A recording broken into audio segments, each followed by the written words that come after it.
Hey everyone, it's Shauna the Tax Goddess, and today I'm here with one of my favorite experts, the very handsome Mr. Chris. Chris is the head of a company named PMBA, and they specialize in sales tax and income tax nexus. I'm going to say that word again, nexus, Nexus, okay? A lot of people have never even heard of that term. They have no idea what it is. So, Chris, what is nexus? Yeah, first of all, thank you, Shauna, for having me on today. Very excited. We're so glad for you to be here. Nexus, it's funny. I never studied it out. Is it a Greek word? Is it a Latin word? I'm not really sure what the root of nexus is. Kind of sounds like a Greek word. But in the tax world, nexus relates to a company's business activities within a state. Now, many people, when they say, oh, yeah, I've heard about nexus, I need to physically be in a state in order to have nexus. I think that's one of the biggest misunderstandings. And we're going to go into this in more detail in a little bit. But nexus encompasses a whole series of activities that companies can have within a state, from simply selling an item into the state to visiting, to shipping, to having a truck, all kinds of activities. So nexus is basically your connection with the state that gives the state an ability to tax you. So let's start with that, and then we can dig into it a little bit more. Well, and so you are absolutely correct. I mean, we get this question all the time. Sure, yeah, Shauna, I mean, I'm an online business. I sell into other states, but like I live here and my office is here. And I mean, maybe I've got a sales guy in Colorado somewhere or whatever. So Chris, what are some of the common, maybe some of the basic things that might cause nexus in another state? Sure. And we have a couple different types of nexus. First of all, when we talk about state and local tax, right? Because in the United States, everybody pays federal tax, right? So, or at least you file a federal tax return. And so maybe you don't, and you're moving to Belize, Chris. You don't. That's right. We'll talk to you a little bit more about that later. But so keep that in mind. We're talking about nexus in the U.S. We're talking about state tax nexus. And with state tax nexus, we have two types of taxes. We have income and sales. And the barrier for entry is a little bit different for each, and we'll dive into that later, but I just want to reiterate that general concept. Now, when we think about nexus, and whether it's income tax nexus or sales tax nexus, we're looking at several different types of activities. First of all, the obvious one, physically being located in the state. So if you have yourself, if you have an employee, if you have a 1099 contractor, I get this all the time. I don't have any employees. I have 1099 contractors. Well, 1099 contractors can still create nexus. Something else going on to the next level regarding employees, contractors, and what's the next level? Vendors. Okay, we have a situation where sometimes we've actually had over the last 20 years states claiming that vendors that 100% exclusively work for your own business are actually not vendors. They're really contractors, or they're, effectively some type of employee in the state, because they're not really running a business. They're running a business solely for you. So keep in mind, the states are very, very aggressive. And when it comes to employees, it's not just about W-2 employees. It's 1099 contractors, as well as it could be exclusive use of vendors within a certain state. So that's the people issue. The next one is the property. So property can mean, first of all, the easy answer is an office, right? So if you have an office, also if you store inventory, this is really a big deal now over the last 7 years with the explosion of Amazon FBA. I get this all the time, this big question. So I heard Amazon's taking care of all my sales taxes, Chris, so I'm good, right? 5, 10, $20 million businesses that are only selling over Amazon. And the answer is yes, you're good for sales tax, but what about income tax? What do you mean, Chris? I work out of my house in New York. I don't have any employees. I should just pay all my taxes to New York. And the answer is no. You have inventory in Amazon. It could be up to 22 different states now where they're storing your inventory for FBA. So property, it's not just property that you're paying to store someplace. It could be property that's on consignment. Okay. It could be property of a remote employee. We all have remote employees now, right? Some of us have them all over the world. Some of them have us all over the United States. Are states going to go crazy chasing after a company that has one employee in one state? Probably not. But we just want to let you know that having an employee in a state clearly ticks the Nexus rules in almost every state. There's some exceptions. We'll talk about it later. But also having equipment in other states that you may store. We have a couple of clients that are in the telecommunications industry. One's a virtual private network provider over the internet, but they also store telecom equipment across the United States. They have no employees in the United States. They have revenue from the US, and now they have this remote equipment in different states, which is a conversation that, hey, this could create Nexus. So equipment of any kind. Finally, let me talk about trucks. New York State, I'm in the Northeast, but this has happened in many states. New York State and New Jersey over the last 10 years have taken a really aggressive position on stating that if you have a business in New Jersey, but you have a truck and you send that truck into New York consistently for deliveries, that you have Nexus in New York, and vice versa. If you're in New York and do that, obviously, as you imagine, the tri-state area, a lot of business going back and forth. Companies don't want to say they're doing business in New York, but they use their own trucks to deliver back and forth. So that's another example where you don't even own property in New York. You simply take your property into the state for a short period of time, right? And the state says, oh, you've created Nexus. So that's number two. That's property. So we have people, we have property, and now we have the most difficult one of all, and that's this new concept of economic nexus. And I say new because there were a couple of key things that have happened over the last 10 years, where 10 years ago, our conversation would have been completely different. We wouldn't have talked about economic nexus for sales tax purposes, and our economic nexus for income tax was really limited. But economic nexus is volume of sales into the state. And ever since for sales tax, the Wayfair ruling in 2018, which for those of you that have been hiding under a rock, basically prior to 2018, any company that was simply shipping product into a state didn't have to collect sales tax in the state. Whoopee, millions of companies, remote sellers, retailers, everybody didn't have to collect sales tax except for their own state where they had physical presence. Well, Wayfair versus South Dakota changed this. And now we have a concept called economic nexus for just sales tax right now.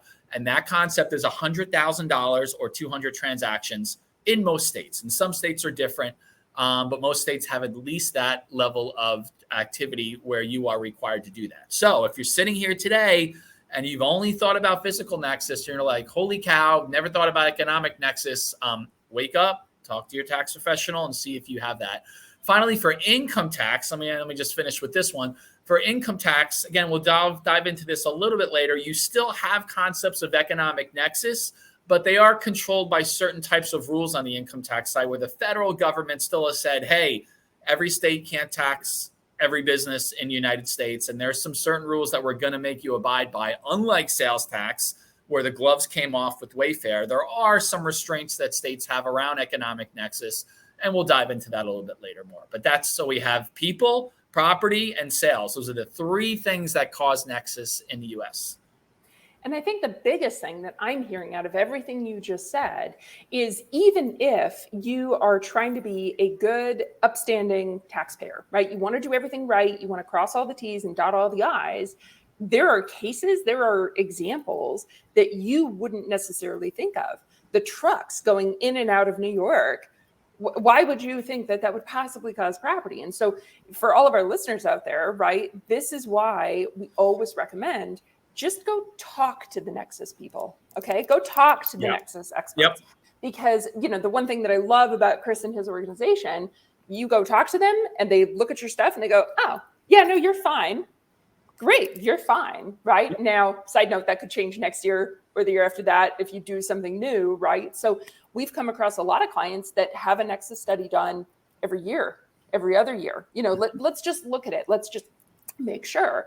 Because, I mean, Chris, what's going through my mind, I've seen some horror stories, absolute horror stories of people that, you know, I'm, as you said, Wayfair 2018. Okay, well, it's 2022 as of the time of filming this video. So 4 years worth of not paying, now penalties and interest and all these kinds of things. What are some of the worst horror stories that you've seen? Yes. So I will get to that in 1 second. I want to make one comment about something that you just said about Nexus to maybe wrap up that Nexus story. People assume, Shauna, I have a CPA. Isn't my CPA taking care of this? Do not assume. Do not assume that. Yeah. Right. I think that's one of the danger points. They're learning about Nexus. They may even close this up and say, oh, it's nice. My CPA's got it. Okay. 98% of CPAs in the United States are more familiar with the Nexus rules within their region. They cannot stay on top of all 50 states. And most CPAs rely on a third party to get input on it. And it's like us, exactly. So ask your CPA. And I have to be honest with you, there's still a good percentage of CPAs that aren't even familiar with some of these new rules that have taken place over the last 3 to 5 years. Yeah. So before I go into my disaster stories, I want to caveat that by saying, hey, a CPA does not mean you're covered. Ask them about Nexus, talk to them about business activities, and ask them, hey, should we have a Nexus study done? So. And side note, sorry, because now we're going to bounce off each other here. If your CPA says, yeah, no worries, I've got you covered, have them explain the Wayfair rule. If they don't know what the Wayfair rule is, they have no clue. None. Absolutely. Okay. And so even Tax Goddess, right? You guys know I am an expert in tax strategy. Okay. CPA, according to Google, there are 660,000 CPAs across the entire, well, they are CPAs, but across the entire US. Yep. CPAs are not experts in everything at all points in time, right? I'm an expert in tax strategy, but that's why we work with Chris, because he's an expert in state and local taxation, right? SALT from that standpoint, plus the sales and income, that's income tax nexus, but also the sales tax nexus. Yep. And so your good CPA is one thing I can recommend as somebody listening, looking at their CPA, check your engagement letter with your CPA. Does it say, yes, we cover sales and income tax nexus studies, or no, we do not? So for any clients of Tax Goddess, ours specifically says we do not, because our expert is sitting right here. So thank you, Chris. Very good point to bring up, because a lot of people just don't even know that they're not covered, right? You as a client are thinking your CPA's got you. Your CPA may not, right? So thank you, Chris. Sorry, please go ahead. Disaster stories. Yeah. So, I mean, the list is too big to go through, but I think what we typically get right now is we still see many companies that were traditionally not selling products over the web that over the last 3 years have transitioned to that. I think a classic disaster story are manufacturers and distributors of products who all of a sudden launch their website and they think, okay, great. I've been doing business for 40 years. I've been collecting exemption certificates from retailers. I haven't had to collect sales tax. Now all of a sudden I'm selling on the web. Doesn't really matter. Well, and here's the thing I always hear. Well, my web sales are pretty low. I only have $500,000 or $1 million. But what they don't know about is when you do these Nexus studies, it looks at all of your sales, okay? Not just your retail sales. So this is one of the biggest mistakes we see is when companies go into different channels, especially from wholesale to resale. And they're like, oh, my retail business is small. It's $500,000, $1 million. All right, but you have a $50 million wholesale business. You have Nexus in every state, okay? And it doesn't matter if it's wholesale or retail. Almost every state looks at your gross sales, not just your taxable sales. You better be making a ton of profit on that online 500,000 compared to 50 million of sales. Yeah, yeah. So that's definitely one of the big ones. The other ones that we see all the time is people in the software space. For whatever reason, software companies just think that they don't have to collect sales tax anywhere. Now, just so you know, if you're a software company, the laws are very complicated. If you're a SaaS model versus a model where you electronically download it versus maybe a few companies that still actually send out the discs, the rules are different. Okay. And so you need to understand how your model works and whether you need to collect sales tax. And again, software companies in particular tend to say, hey, I'm in California, I'm doing my development in India. And although we have sales all over the US, it doesn't matter. It does matter, software companies. It does matter, digital product companies. We're selling products all over the US. But so, digital products. Yeah. Well, I was about to say, that's one of the biggest questions that we see is, hi, I'm an educational content provider, right? I create e-courses, I create online books. I'm not physically sending a book anywhere, right? It's all online.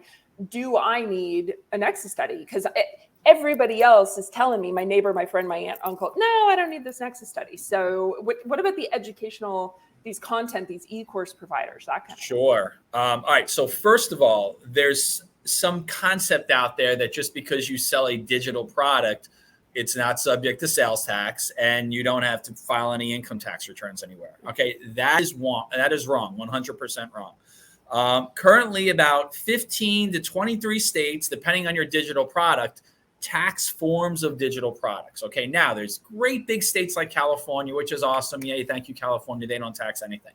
But then you have a state like New York and Texas, which is really, really aggressive against digital products. So first of all, if you have a digital product, it doesn't mean it's not subject to tax. It could be exempt, but you definitely need to have someone take a look at it.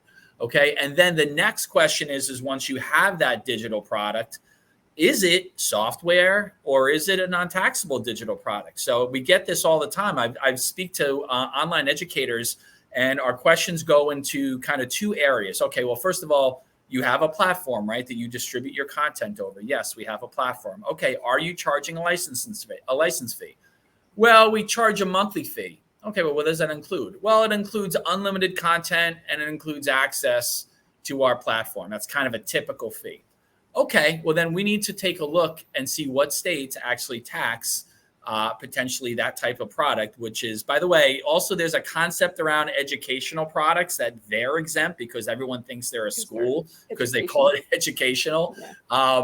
You have to be a legit school, non-for-profit school to get the exemptions around that. Okay, so just because you're an educational product doesn't mean there's a blanket list of exemptions for you out there. Most online education coaching websites, those are taxable streaming products, and it could be taxable under software. It could be taxable under streaming services. Florida is super aggressive. Florida considers most streaming subject to their communication services tax.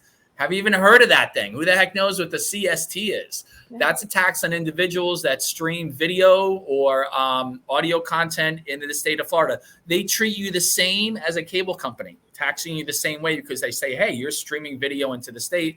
What's the difference between you and cable companies? So when it comes on to online education, video streaming, anything in that space, if you've taken the position that, hey, we're not taxable, not even looking at it, we would really challenge you to take a step back, spend a little bit of time and energy and understanding what your product is and seeing if it's taxable. So those are some of the stories. And listen, it's not unusual. Let me say this. I hear this all the time. Chris, I have a $2 million company. Do I really need to worry about these rules right now? Unfortunately, you do. The thresholds are only $100,000 per state for sales tax. Plus, it's 200. It could be or 200 transactions. So if you're an e-commerce company that sells $5 widgets and you're $2 million, you have Nexus in probably 20 or 30 states based on the 200 transaction rule. So whether you're digital products, whether you're a $2 million company, if you fall into any of these categories that we just mentioned, you need to take a moment, take a step back and take a look at, a Nexus study. So now I'm a client. Now I'm paranoid, right? Now I'm going, oh my God, what did I do? Right? I was a wholesaler. Now I'm a retailer. Like I'm going to get this study. So I'm being a good person, right? I'm a good taxpayer. Cross my T's, dot my I's, and get a Nexus study done. I owe a boatload of money. Now I'm in deep trouble, right? I haven't paid anything for the 20 years I've been in business, and 6 of those years I am now taxable because I've switched to doing whatever, right? Now what? Yeah. Well, let me start off with this statement. We are your advocate, okay? We're not scouting out for the state. We're going to come in, first of all, and tell you everywhere where the state may look to tax you, okay? We're going to give you some type of percentage of likelihood that you will get picked up. I don't want to say caught. You'll get picked up by the state, and then we'll help you make that decision together. So this is in no way you come to us, we give you a study, and you're going to owe $200 because we're going to flag as many risks as possible. Also work with you to maybe change your business. Like there may be tweaks in your contract that we could help you make where now all of a sudden that Nexus goes away. So, or you may not have a taxable product now. So we're going to work with you and, we're not going to, throw you to the lions. We're not going to report. We are your advocate. So with that said, when we have a client that has Nexus, we have one right now, and I just got off with somebody. They sell equipment in the mining industry, and they've been doing this for years. And we find out that they have Nexus in 25 states, and they have states where they owe well over $100,000, and we're really worried and nervous. They're really worried and nervous. And listen, we're never happy to bring that advice to a client either, right? I mean, we want to work, we want to provide some value, but we never want to give bad news. So we work really hard to make sure that we get that answer right, but it does happen sometimes. But when it does happen, we've got this toolbox of resources that we could rely on. And let me give you a few of our secrets, although I don't want to give them all away.